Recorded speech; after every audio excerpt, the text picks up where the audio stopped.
En Afrique centrale, certains médias sont considérés comme responsables de la diffusion des programmes faisant la promotion des discours haineux et manipulatoires, ainsi que des propos incitant à la violence, comme cela a été le cas au Rwanda en 1994 avec Radio 1000 Collines, une situation qui accroît l'intolérance et la stigmatisation de certaines populations.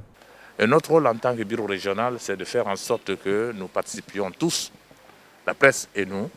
à préserver la paix et la sécurité des peuples de l'Afrique centrale. Cela ne peut se faire qu'à travers une presse responsable.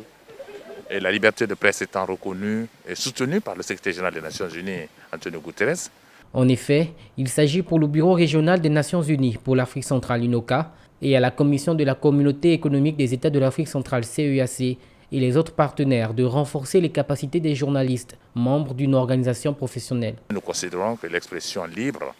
est le ciment de la liberté et de la démocratie. Mais cela doit se faire selon les règles de déontologie et faire en sorte que nous puissions extirper des discours de haine de nos pratiques